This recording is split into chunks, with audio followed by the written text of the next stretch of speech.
Hello, I'm Jonasz Rewiński, and this is Military Mind. Armed conflicts, defense and security, land, sea and air. We've got you covered.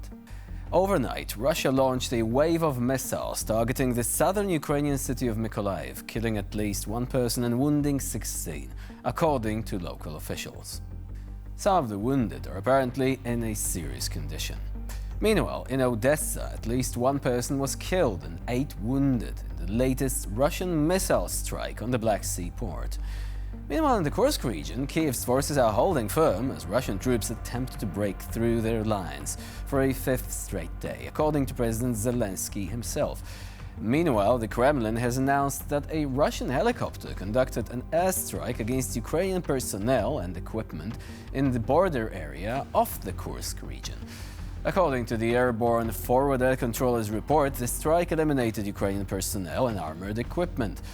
On the front lines, Ukrainian military officials are saying that there are no intact buildings or shelters left in Toretsk, located in the Donetsk region, which is allowing Russia to occupy new areas of the embattled town. The crowdsourced monitoring website Deep State is reporting that Russian troops have advanced in Toretsk over the past day.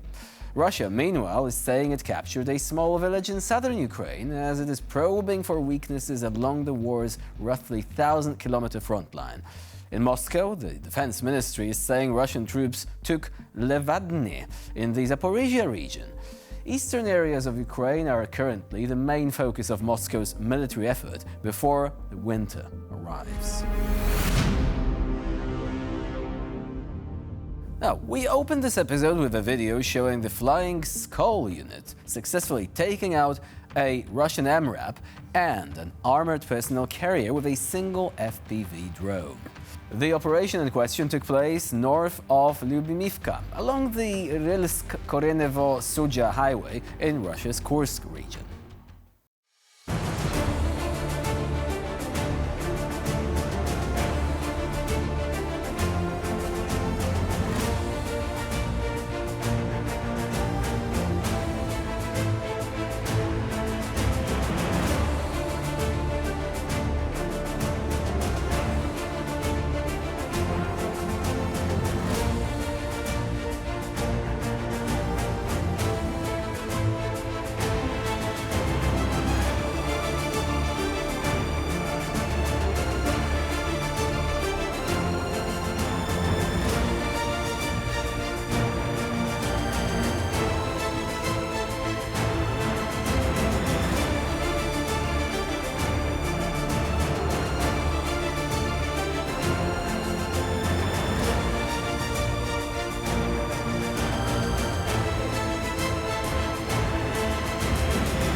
Also, Flying Skull sounds a bit like a servitor to me. Yeah, I know, no episode which I'm hosting would ever be complete without a nerdy Warhammer 40k reference. Well, there you have it. Now, coming up next is footage of paratroopers from the 95th Air Assault Brigade successfully eliminating an assault group from the 155th Marine Brigade of the Russian Pacific Fleet on the Kursk front. The operation dealt a significant blow to the enemy's offensive capabilities in the area, showcasing the skill and effectiveness of Ukraine's airborne forces in neutralizing key enemy units.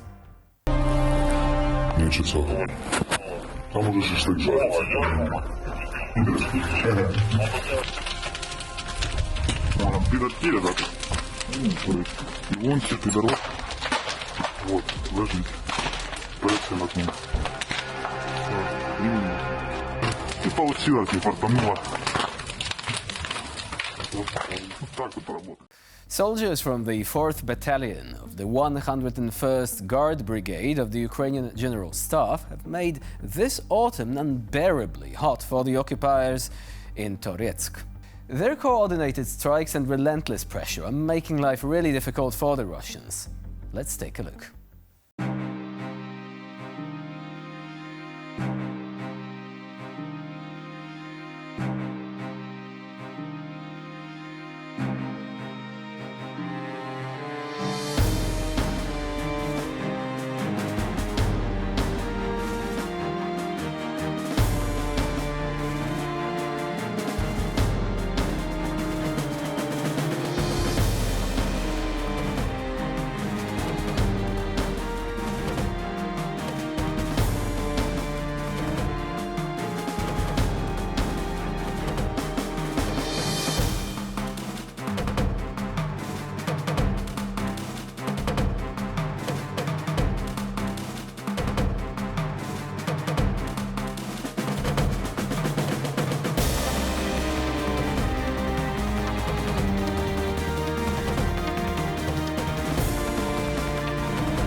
It is safe to say that drones have revolutionized infantry combat, and Ukraine, obviously following this lead, is apparently increasing its capabilities for producing drones. Also, drones don't have to be manufactured in large factories. They can be made in small garages or other facilities which are difficult to track down and destroy.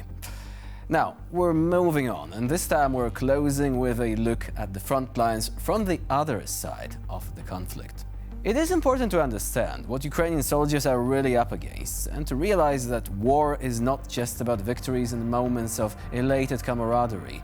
The Russians are not always sluggish or drunken. They are not always poorly equipped conscripts. Some of the forces deployed on the front include highly trained special operations forces. In this footage, we will witness a Russian sabotage unit in action, giving us a clearer view of the more dangerous and well-equipped enemies that Ukrainian forces are facing today.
Two important points here. The first one is when you see Ukrainians being taken hostage, there is one thing that you often don't see, and that is, regrettably, the execution of prisoners. Russians, unfortunately, once again, are doing this fairly often, and there is evidence of the war crimes. Second thing, though, of course, the enemy is adapting. They are using drones, but if you pick one of those drones apart, it is likely that you will find components from China, from India, and even from the West. So, if one is serious about helping Ukraine win, the sanctions game really needs to be taken to the next level. And with this, we conclude this episode of Military Mind. Please stay with us here on TVP World for more latest news and updates.